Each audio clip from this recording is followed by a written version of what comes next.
நம்முடைய வாழ்க்கை அநேகருக்கு சாட்சியாக இருக்குமே தவிர அது பாடமாக இப்படியெல்லாம் வாழக்கூடாது என்பதற்கான பாடம். இந்த மனிதன், இந்த பெண், இந்த ஆண் திடீர்னு குடும்பம் உடையாது. திடுதிடுப்பென்று குடும்பம் உடையாது.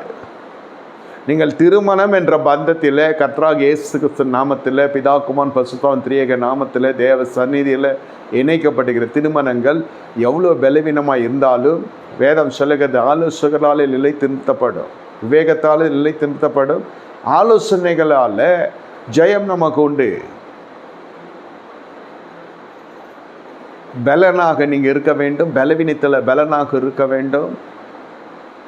இதில் யார் பெரியவர்கள் என்று வருகிற பொழுது ஊழியமானாலும் சரி, நட்பானாலும் சரி, அது ஒரு பரஸ்பர உறவுகள், இப்படி நெட்பமான உறவு முறைகள் எல்லாம் சீக்கிரத்தில் அது முறிந்துவிடும்.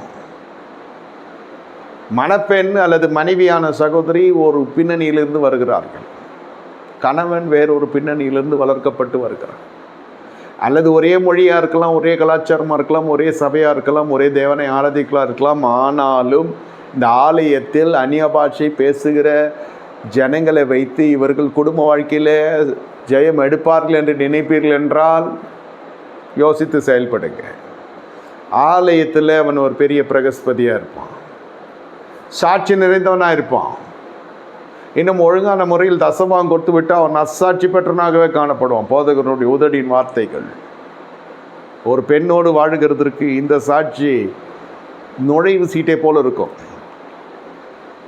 பெண்ணை பெற்றவனா பெண்ணை கொடுக்க முன் வரலாம். ஆனால் இதை வைத்து ஒரு மனுஷன் இவன் அதாவது ஒரு மனைவியின் இடத்துல இவன் ஜெயத்தோடு வாழ்ந்து தன் குடும்ப வாழ்க்கை ஜெயம் எடுப்பான் என்று சொன்னால் அது சரியான கருத்து அல்ல என்பது என்னுடைய பதிவு. ஆலயம் வரை அந்நிய பாஷை இருக்கும்.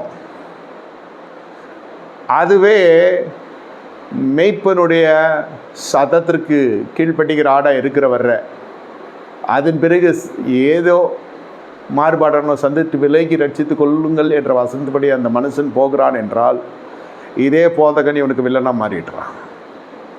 சாட்சி நல்ல சாட்சி தான், நல்ல ஜீவியம்தான். சபைக்கு அவர்களால் பிரயோஜனம் இல்லை என்ற பொழுது அந்த நபரை குறித்து துர்சாட்சி பரப்பப்படுகிறது. ஆனால் சபையில் கொடுக்கிற சாட்சி எந்த மனுஷனை வாழ வைக்கும், எந்த மனுஷனை வாழ வைக்காதுன்னு தெரியாது. நீங்கள் மற்ற பிள்ளைகளை விசாரிப்பதற்கு முன்பு உங்கள் பிள்ளைகளுக்கு நல்ல போதனை கொடுக்க வேண்டும்.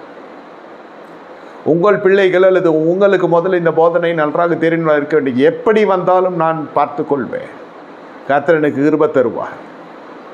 உம்மாலே ஒரு சேனைக்குள் பாய்வேன், உம்மாலே ஒரு மதிலை நான் தாண்டுவேன்.